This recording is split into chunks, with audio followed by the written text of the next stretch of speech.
This is the video library. We've got everything here. How-to videos, tutorials, masterclasses. They can all be watched while you edit, or enjoyed on their own, here in the Dreamiverse.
You might be able to animate wobbly platforms with the action recorder, but keyframes are where animation gets serious. Nice try, Cuthbert, but leave the dream shaping to the experts. We're going to use keyframes to animate the platform so Connie can reach the exit. A keyframe records any changes you make to an object, such as its position, tweak menu settings, or anything else you can think of. Then it stores those changes in a gadget that you can switch on and off.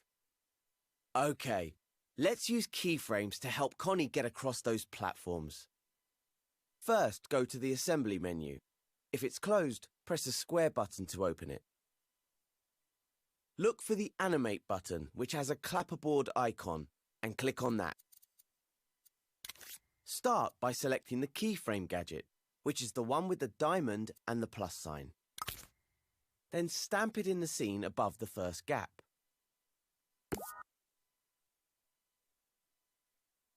You'll notice there's now a stop recording button in the context menu, and your imp now looks like a red keyframe. That means the keyframe gadget is recording any changes you make in the scene. But unlike the action recorder, it only records the state of things, not a period of time. It's probably easier to understand if we put it into practice.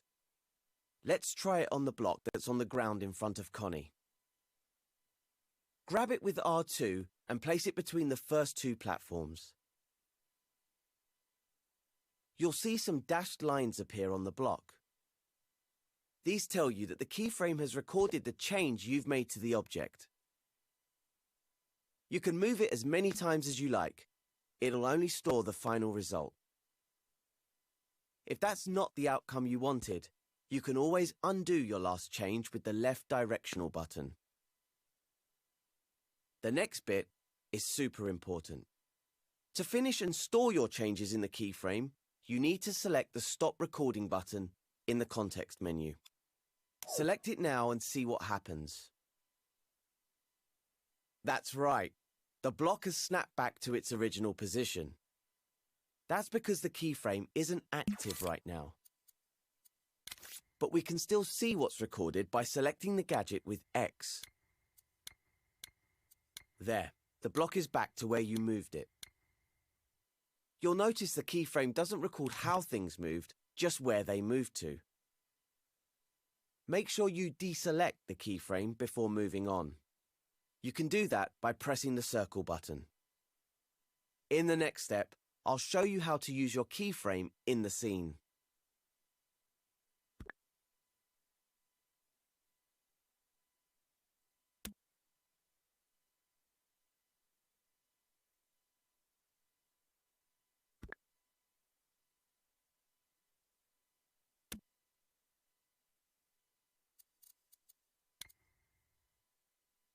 Now that you've recorded a keyframe, let's look at how to activate it.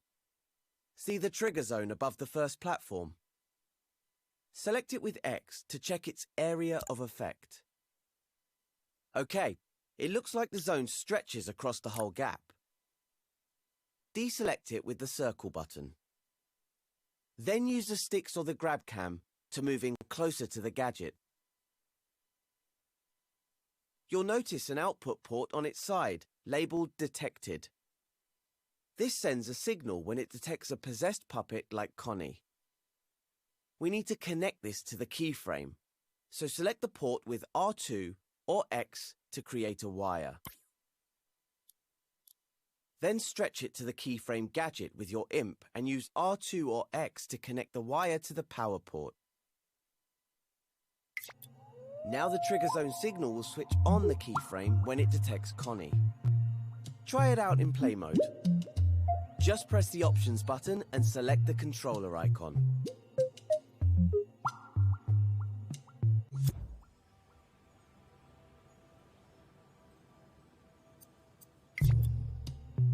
See, as soon as Connie enters the trigger zone area, the block springs into place. Well, it works okay, but the animation's a bit fast, don't you think? We can do something about that after you take Connie across.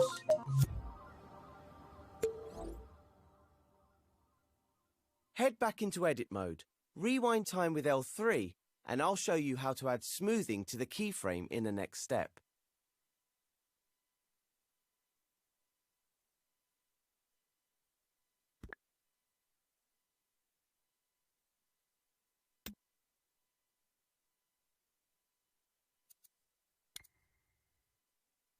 Okay then, we've made a simple keyframe animation. Now it's time to smooth it out and make it look better. Like almost everything in Dreams, keyframes can be tweaked. So open this one's tweak menu, hold L1, then press the square button over it.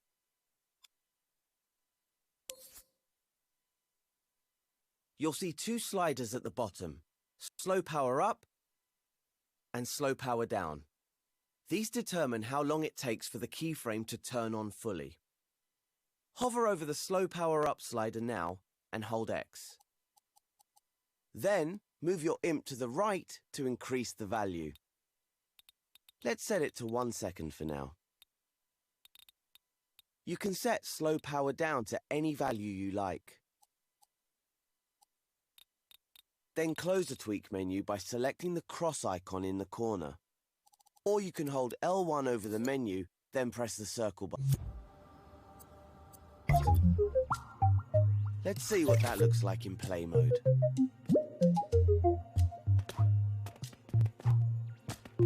Ah yes, that looks a lot smoother. If you're happy with the new animation, switch back to edit mode. Rewind time with L3 and move on to the next step.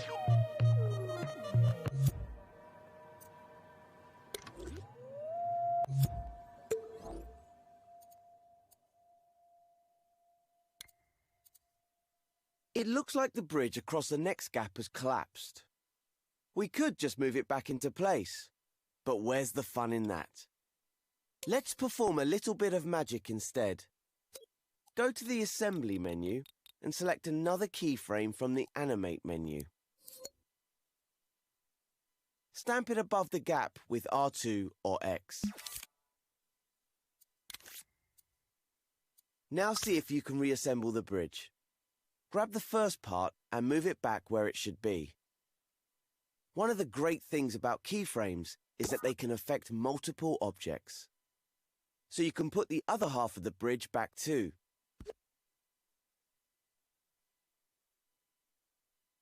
Then select Stop Recording from the Context menu to store your changes. Once recording stops, the bridge will go back to its original position. So, select the keyframe with X if you want to see those changes again. I could have done a better job at positioning the bridge. Nothing to worry about though, because editing a keyframe is easy. Just select the Edit Keyframe button in the Context menu. It's got the same icon as a keyframe gadget. This allows you to make changes to the keyframe. You can remove things from a keyframe by pressing the triangle button over them. And now the bridges are back on the ground. Let's put them back into place, but this time, make sure they're a bit straighter. Remember, when you're grabbing things, you can realign them by pressing the triangle button. There we go. Much better. You can select Stop Recording again to finish editing this keyframe. Then move on to the next step when your bridge is in place.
The bridge's new position is already stored in the keyframe, so all we need now is a way to activate it.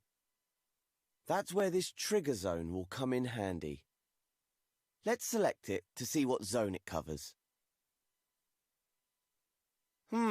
It's not in the gap this time. It's over this button. First, create a wire from the trigger zone's output using R2 or X. Then stretch it over to the keyframe and connect it to its power port. When Connie steps on the button now, the keyframe will be switched on. But what happens when she leaves the trigger zone? Let's test it in play mode to find out.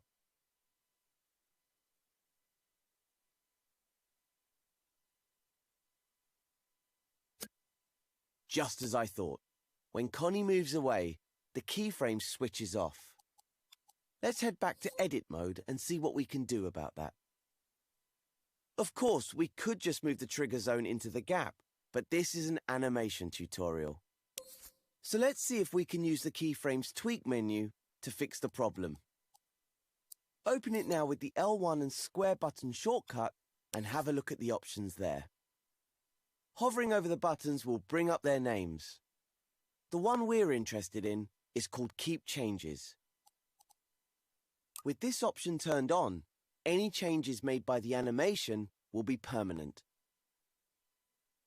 So once Connie activates the keyframe, the bridge will stay in its new position until you rewind the scene. Since we're already in the tweak menu, let's add some smoothing to that animation. I think I'll set it to 2 seconds this time. Okay, time to close the tweak menu with L1 and the circle button. Then try out these changes in play mode.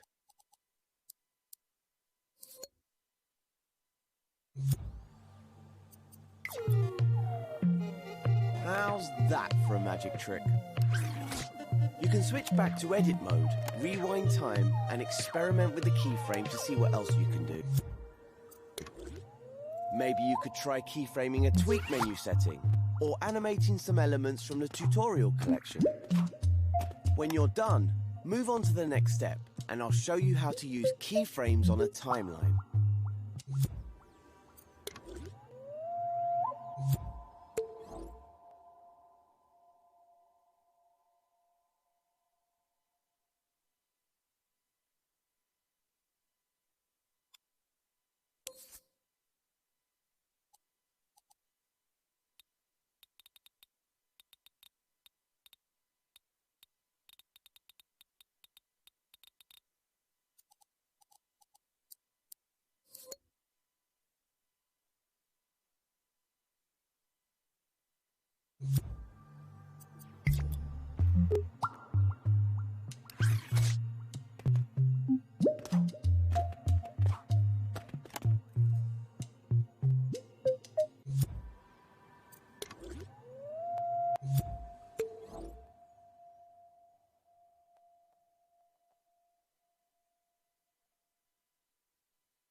PlayStation 4 or PlayStation 5?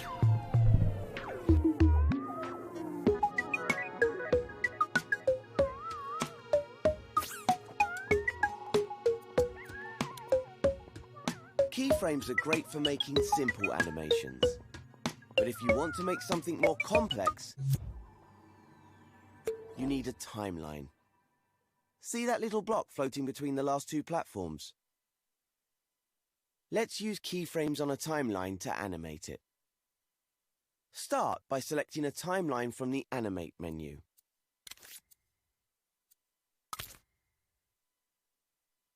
Stamp it down somewhere around the last gap.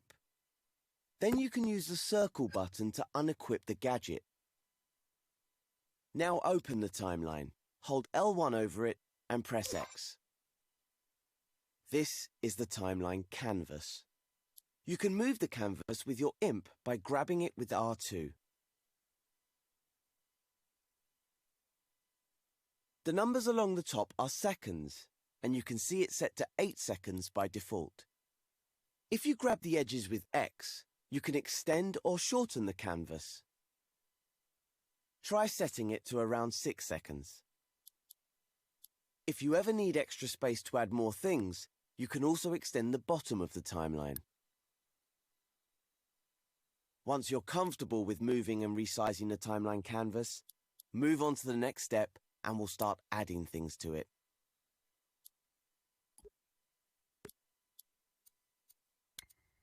Now, it's time to animate the floating block.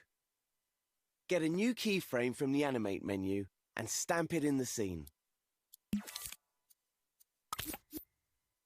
Now grab and move the block to its starting position at the edge of the platform where Cuthbert's waiting.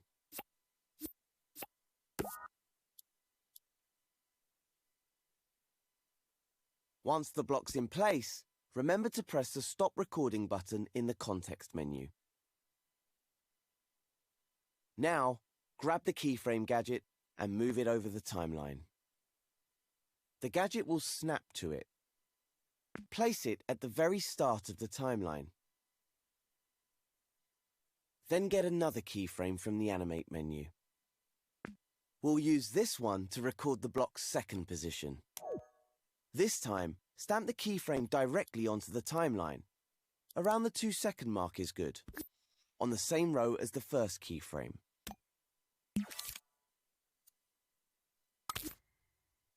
Move the floating block to the opposite side of the gap.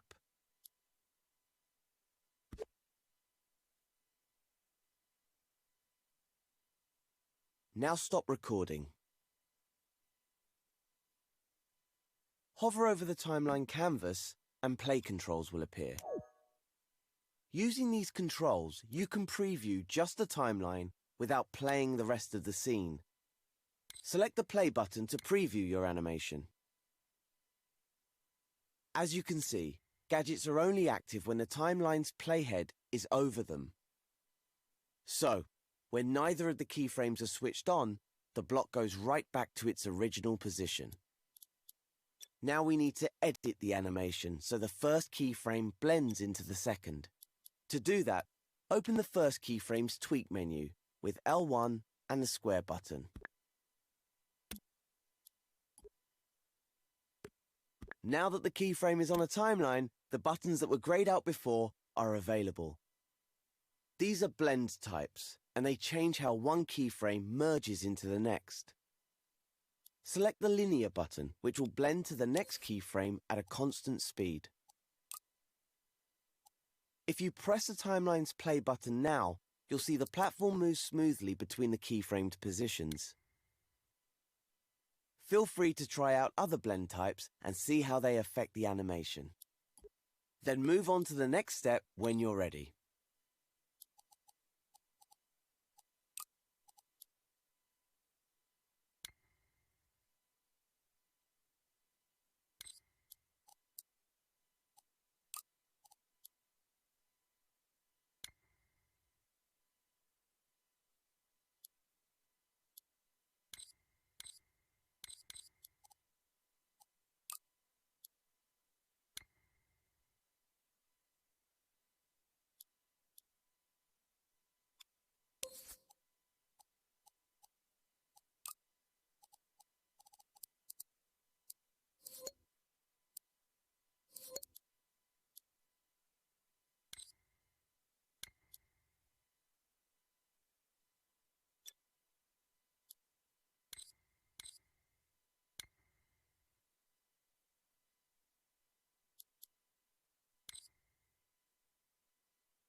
We've got the platform moving smoothly now, but we can still improve how it works.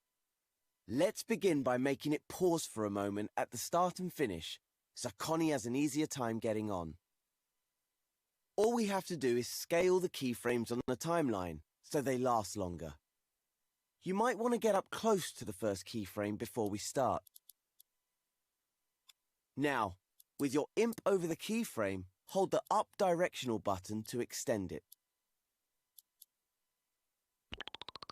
Then do the same with the second keyframe. Now that the keyframes are longer, the blend has become quicker. You can see it for yourself by selecting the play button under the timeline.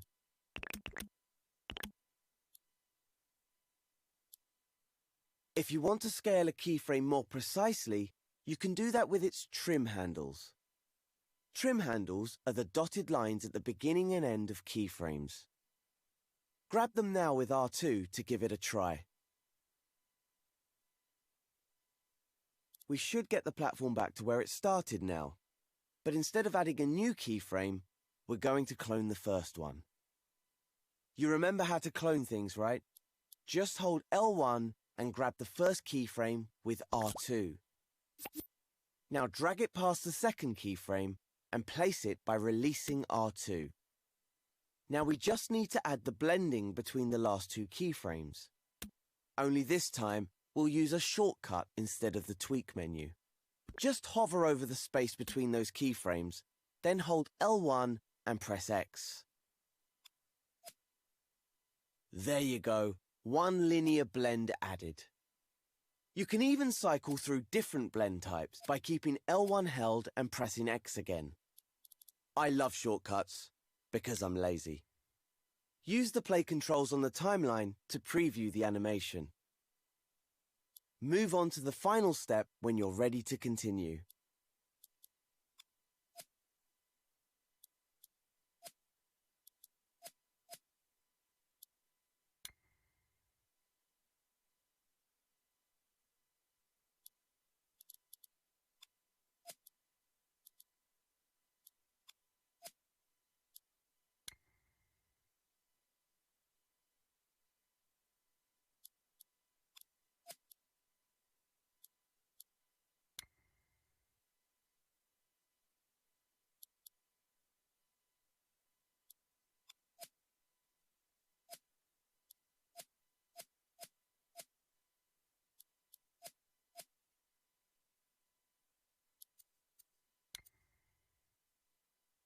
Now, because there's some space at the end of the timeline where none of the keyframes are active, the platform just snaps right back to its original position. There's a few ways we could fix this. For example, we could shorten the timeline so there's no gap at the end. We could also lengthen the keyframe animation so it fills up the whole timeline. Or we could turn on Keep Changes in the last keyframes tweak menu.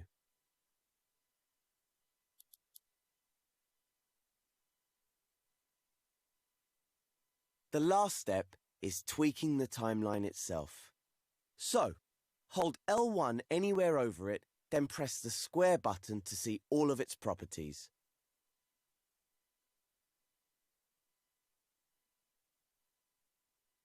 The playback speed makes it go faster or slower. But what we're interested in right now is the playback mode. When it's set to once, the whole timeline will play, even if it was only powered for a split second. When it's set to sustain, it will only play when it has constant power. It will stop when it loses power, then resume from that point if it's turned on again. And if it's set to loop, it will repeat over and over as long as it has power. That sounds like the best option for this timeline, so select that one. Okay, it looks like we're good to go. You can close the timeline now by selecting the cross icon in the top right corner. Or you can hold L1 over the timeline itself, then press the circle button. Click L3 to rewind time and test out your changes in play mode. Once you're happy with everything, exit through the door to complete this tutorial.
When things don't sound the way they should, it can ruin the experience of playing. Don't worry, Cuthbert. The Dreamiverse contains heaps of ready-made sounds for us to use. First, let's switch over to play mode and see how it all sounds at the moment.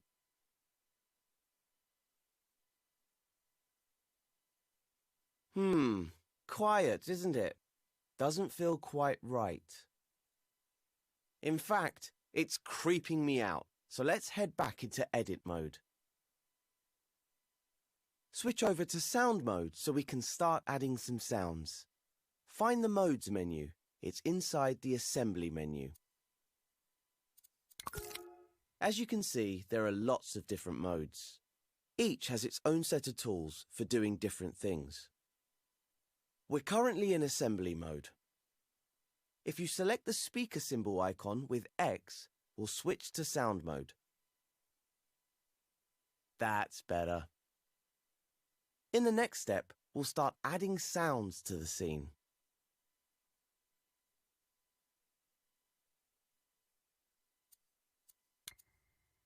Okay, the first thing we need to do is to start adding some background sounds. See the button with the magnifying glass in the sound menu? That's the search menu. Select it now to view the different types of sounds you can add. Now select the speaker button to search for sound effects. This is the Dreamiverse, where you can find all the wonderful stuff other dreamers have made. I've already set aside a collection of sound effects in here. That's what this collection is.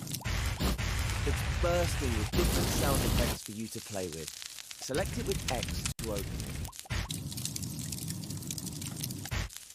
I've arranged the sound effects into groups for you. To get a proper overview, use the right stick to zoom in and out of the collection. This group of sound effects are background sounds. You can hear a preview of each sound by hovering over them with your imp. Find something that fits the dreamy atmosphere of the scene. I rather like dream space.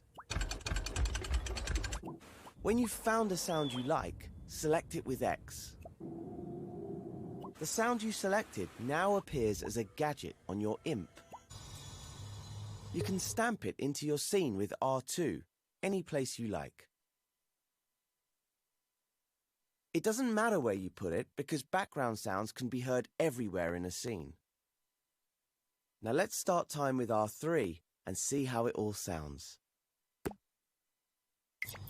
Ah, that's better. Notice how much more alive the scene feels with just that one sound. Imagine how it will feel with even more sound effects. But there's no need to imagine it. You can start adding more now to create a layered and unique ambience. If you want to replace a sound effect, just stamp a different one over it. When you've got things sounding just how you want them, rewind time with L3 and move on to the next step. Background sounds really help to create an immersive atmosphere. But to add sound to a specific object in the scene, you need to use what we call a spot sound. Let's try it out on the fire between the platforms. I'm sure we can find some fire sound effects in the collection. Let's take a look. Select Search Sound Effects from the Sound menu. As we open the tutorial collection in the last step, it's still open when we come back to the Dreamiverse. Isn't that handy? Ah, just what we need, some fire sound effects. Have a listen to some of the fire sounds and pick one you like. Once you've selected it, your imp will be equipped with a spot sound effect. See those rings coming off the gadget? That's the sound's fade zone. The rings show you how the sound fades away as you move further from the source. Let's stamp that sound between the first two platforms. Put it above the fire and see what that sounds like. If you want to see the sound's fade zone, select the gadget with X. Click R3 to listen to the sound effect. You'll notice the sound gets louder the closer you get to it. Aha! You can almost feel that fire. Toasty. As you move away, out of the fade zone, it gets quieter, until eventually you can't hear it at all. You can press the circle button now to deselect the sound effect. Then click L3 to rewind the scene. If you're happy with your spot sound, move on to the next step. Things haven't been that tricky for Connie so far, but the next gap looks a bit too big, even with her mighty jumping skills. Let's fly over to that floating platform using the left and right sticks and get a closer look at it. Looks like there's a trigger zone attached to it. Why don't we switch over to play mode and see what it does?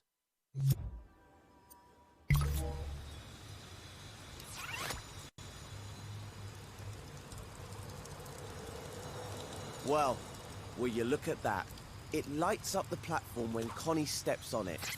Lovely. You know what would make it even better though? If it made a sound as well. So let's switch back to edit mode and make that happen.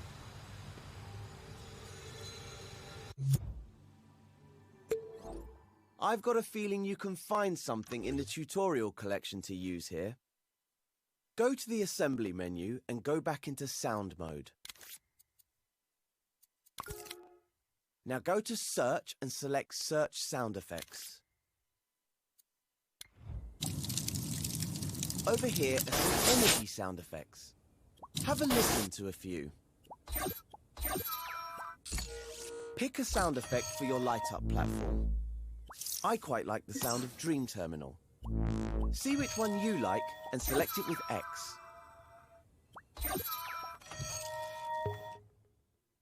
Now it's time to stamp it in the scene somewhere near the platform. In the next step, I'll show you how to trigger the sound effect.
As we've already seen, Background and spot sounds will play constantly when placed in the scene like this.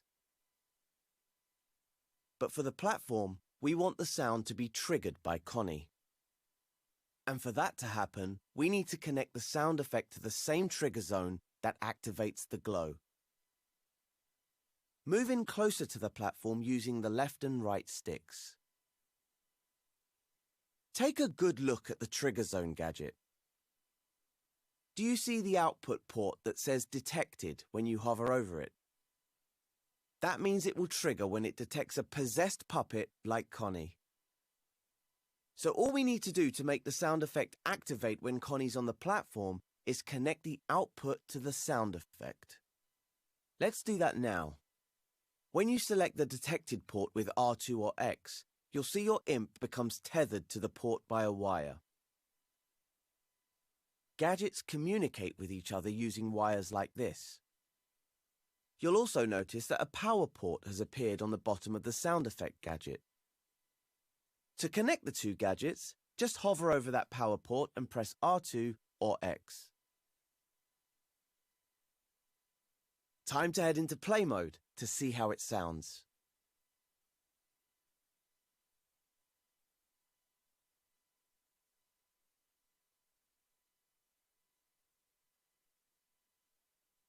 When you're ready, switch back to edit mode and start the next step.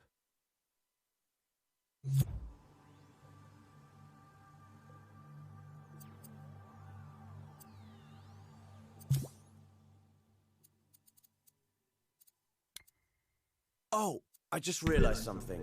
Hello, We Void. got so caught up How you with these doing? sound effects, we forgot to add another platform for Connie. She must be getting impatient, so let's sort that out for her. The easiest thing to do would be to clone the platform. Remember how to do that? Just hover over it, hold L1, and press and hold R2. Once the clone has been created, let go of L1, move it to the right spot, then release R2 to place it down.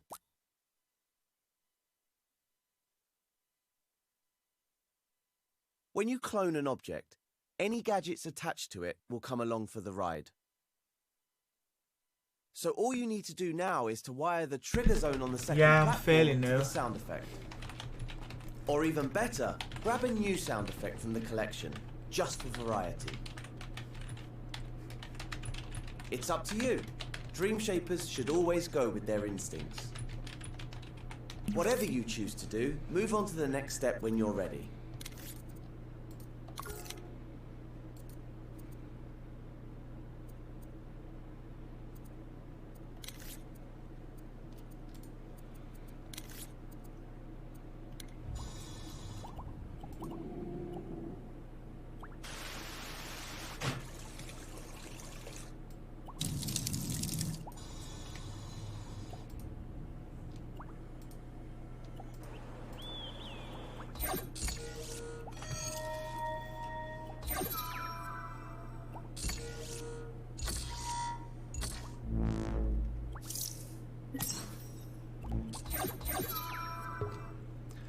That's cool. That's what I've been trying to practice.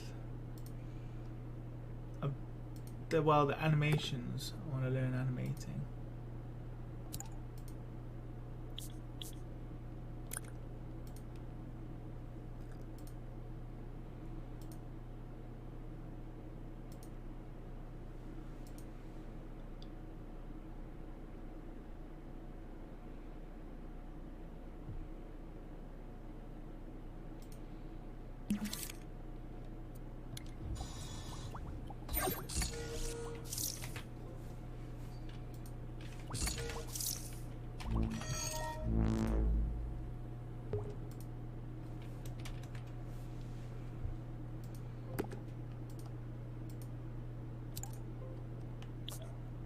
What's your profile name?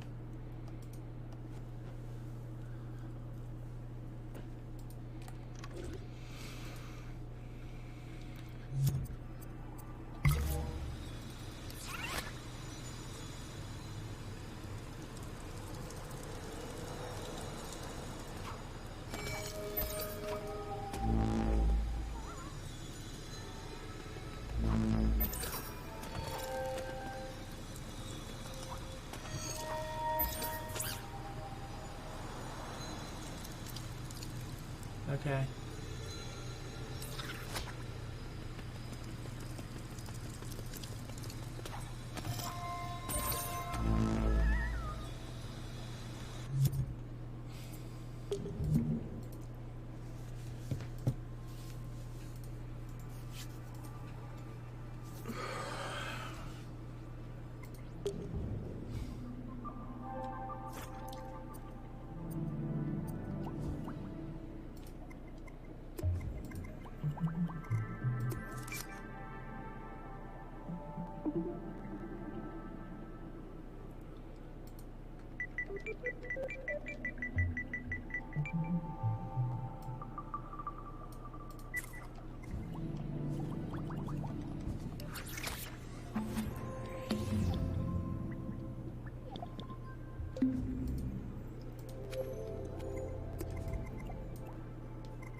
Why is it not coming up?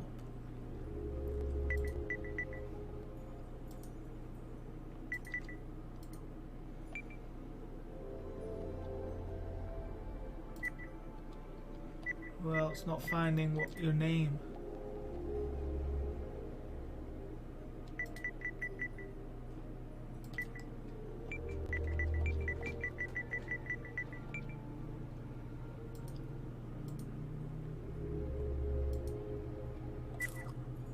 Oh.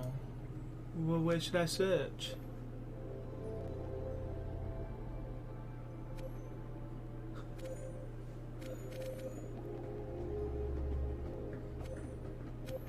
I thought that's what you said. You had a thingy profile. What's this? Oh, I saw that. It's my profile.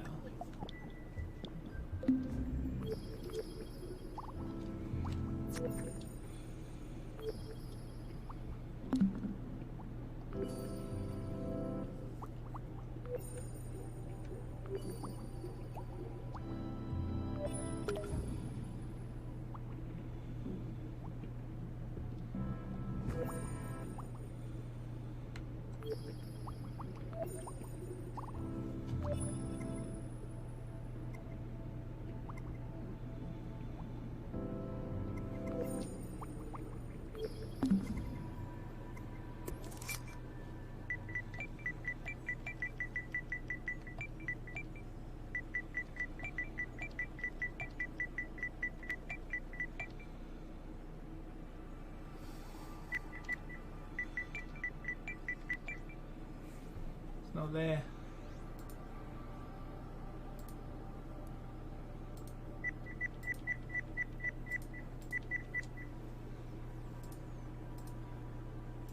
Then press all.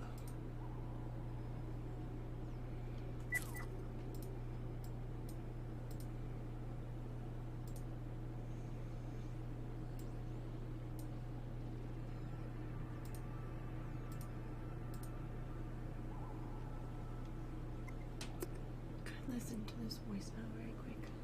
Right.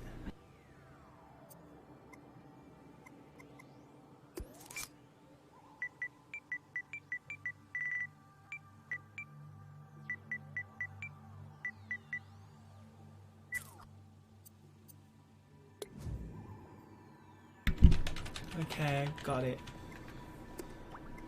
Thanks.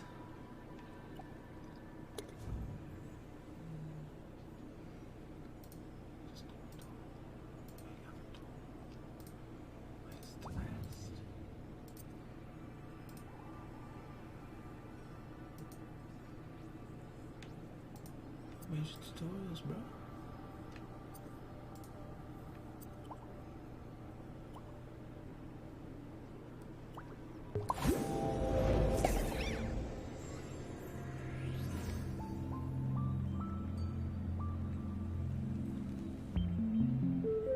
I wonder why people's homes are always empty. I don't get that. You're welcome. You're welcome.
Yeah, I'm sure I will eventually.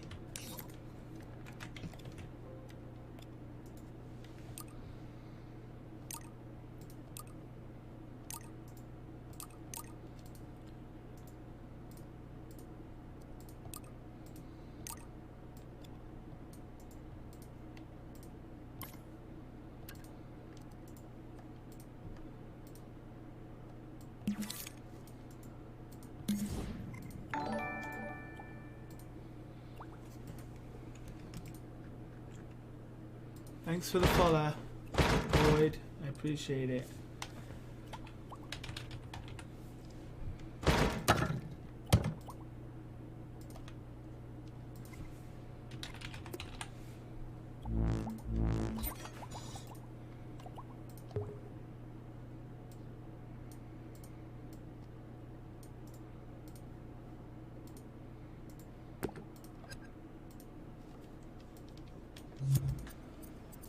Play with the door.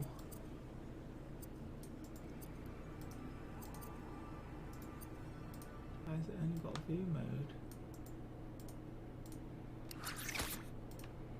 Oh.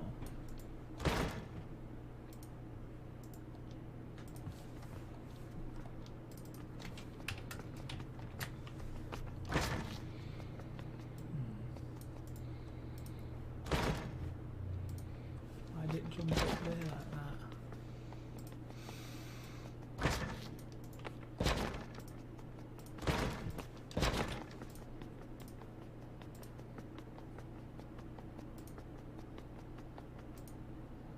Because I moved it.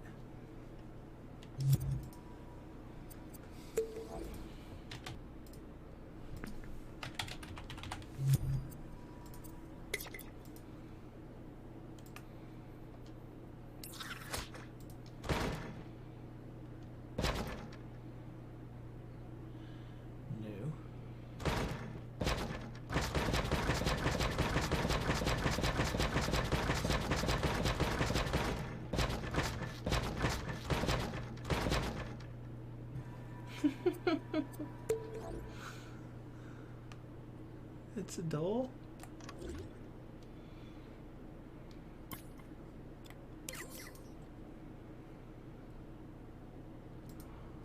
I did lock it.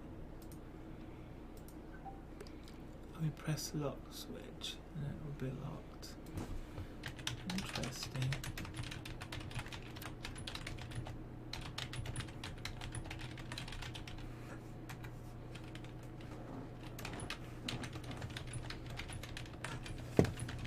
The stream's on a black screen. What?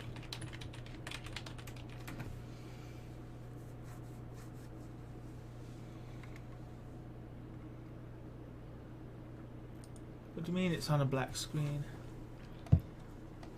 You don't see anything?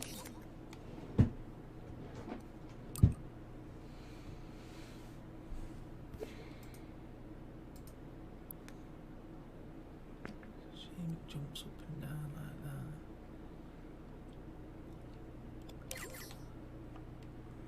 I could fix it.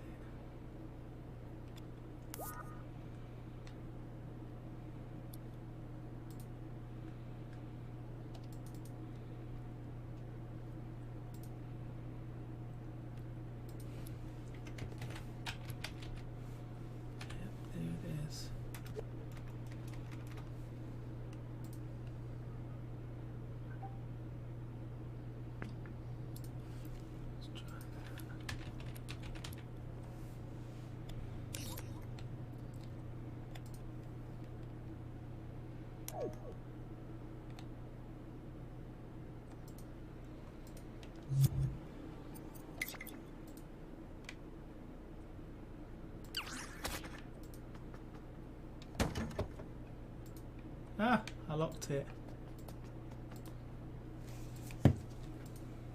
Try hitting refresh, because there's nothing wrong my side. I see it fine.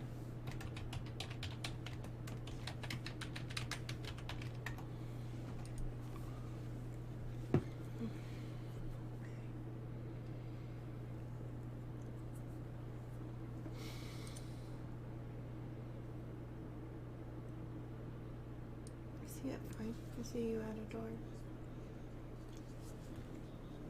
Weird. I have no idea.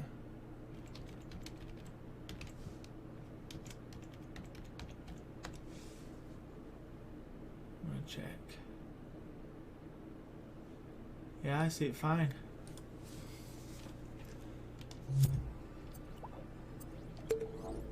I have no idea why you can't see.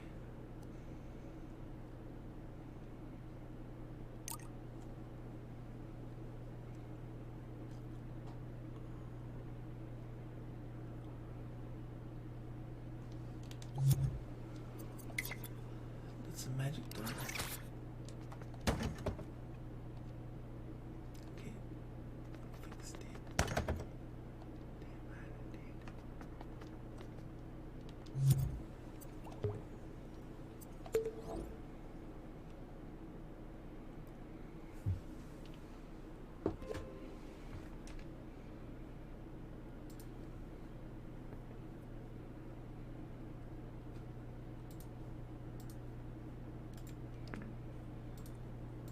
Actually, let me turn on the grid. I never use this usually, but I'm gonna this time.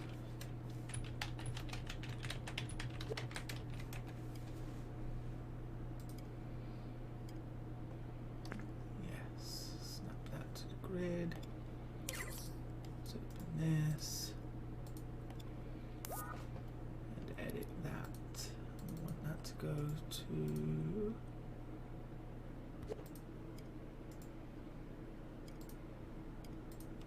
there.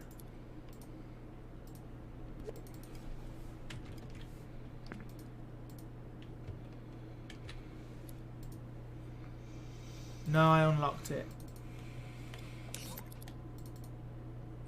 It's unlocked. I was just fixing the position of it.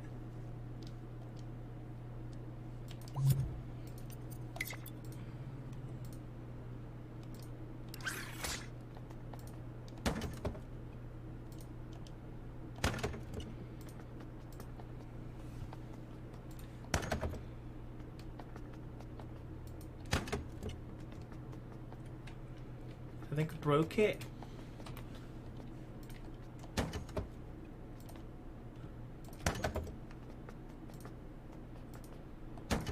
Why is it saying it's locked? I unlocked it. That's odd. Hold on a minute. There we go.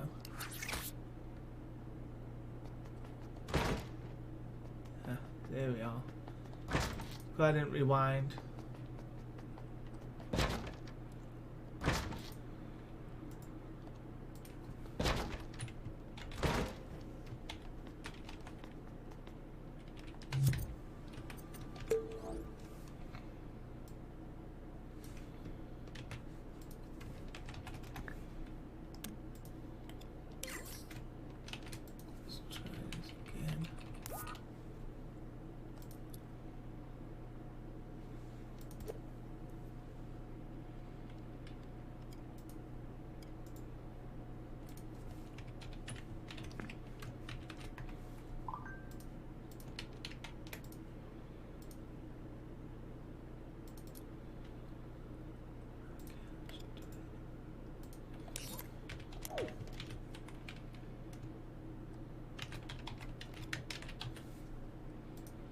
No, not yet.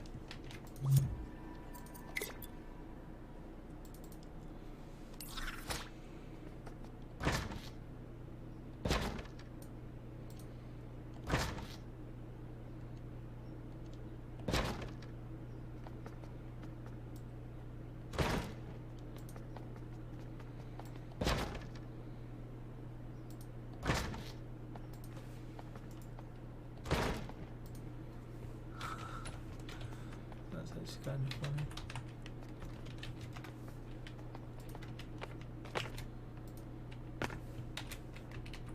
Oh, how did I fall? Ah! Don't jump on doors. I'm gonna save it now. An element. Contraption.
Let me just finish these tutorials.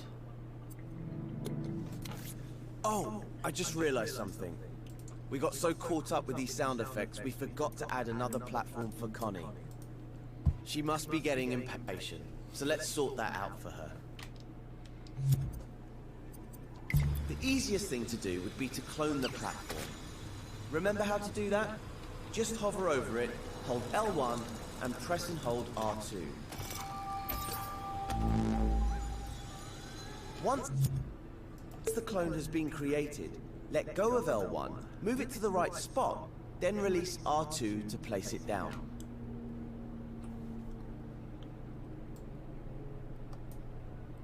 When you clone an object, any gadgets attached to it will come along for the ride. So all you need to do now is to wire the trigger zone on the second platform to the sound effect.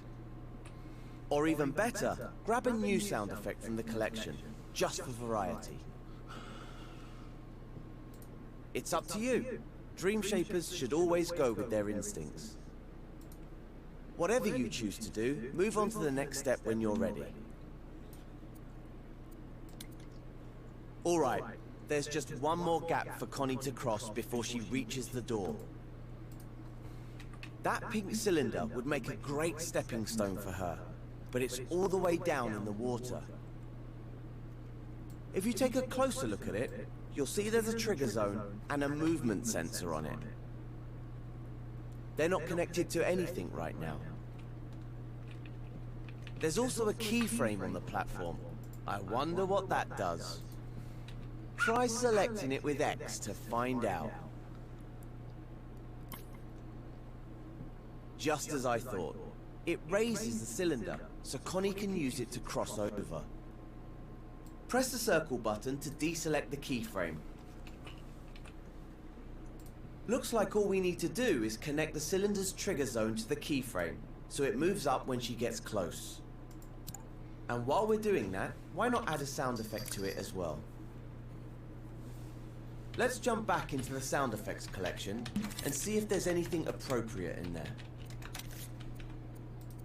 Down here we've got some mechanical sound effect loops. These are the perfect sound effects for any sort of machinery in a scene.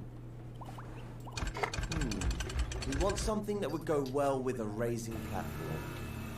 I think I'll go for the heavy metal ratchet loop. That sounds good, right? Okay, now select the sound effect of your choice and stamp it near the pink cylinder with R2 or X. In the next step, I'll show you how to connect all of the gadgets.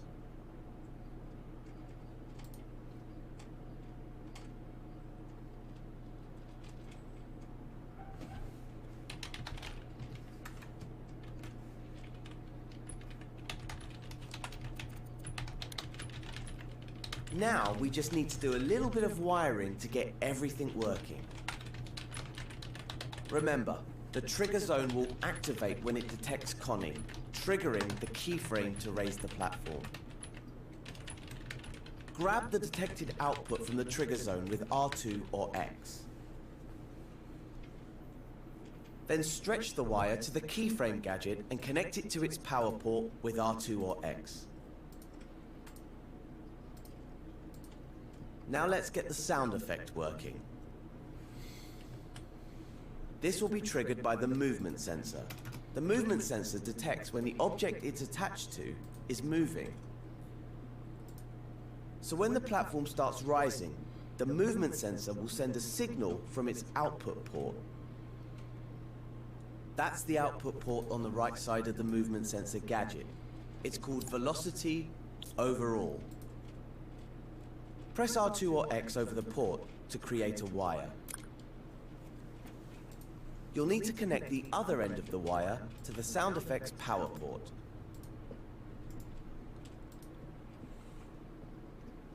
Once that's done, switch over to play mode to test everything out. Switch over to play.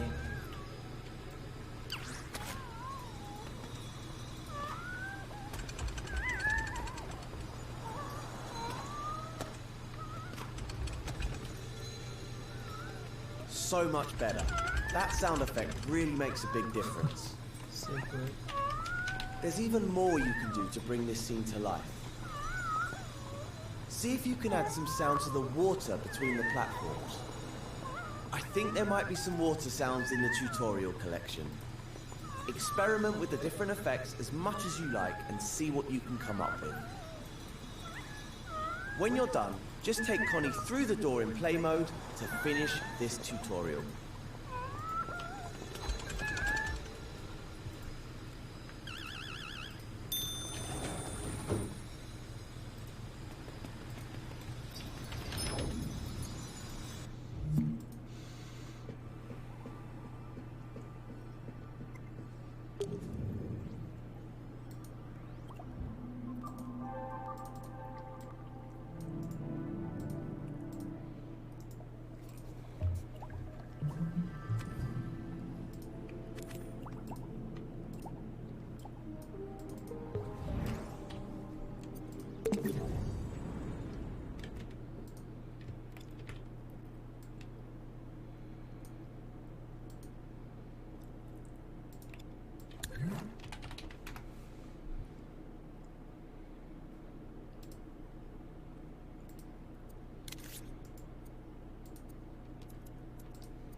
don't want you to do all that.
Hey, Spider-Man.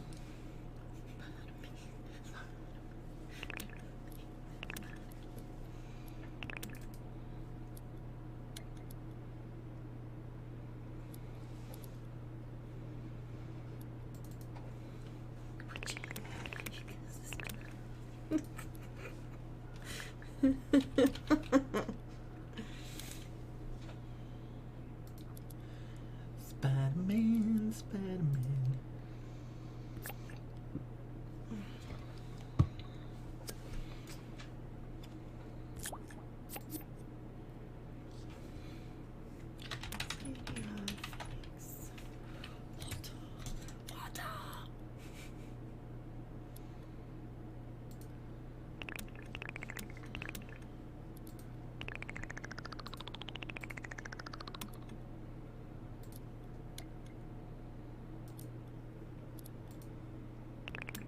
Oh shoot, that's not what I wanted.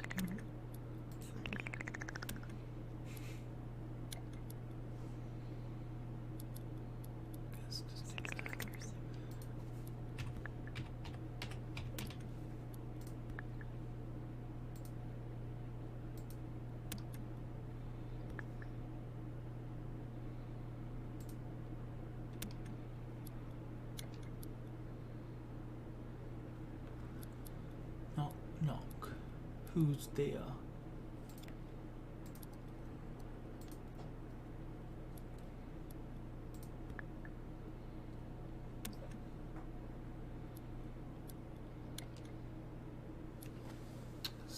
Goddamn stupid pulse hopes.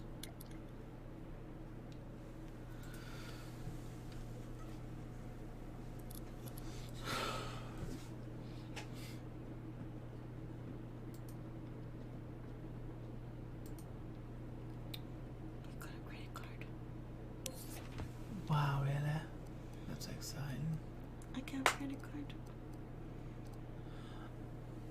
Oh, you're really asking me. What's that for? Go pay for water or something. Did you not get the email yet? What email? I don't know, for the electronic thing. You're kidding.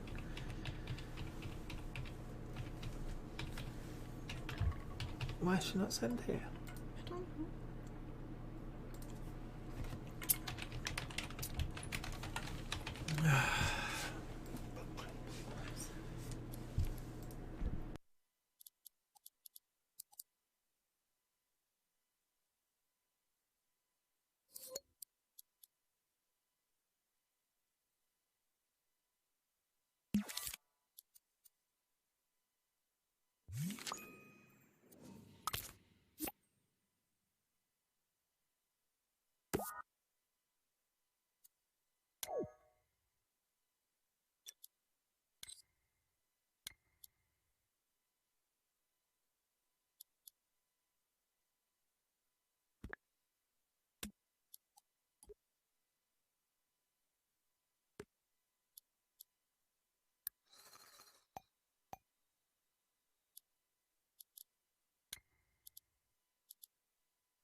Knock, knock, it's Knuckles. Knock, knock. Knock.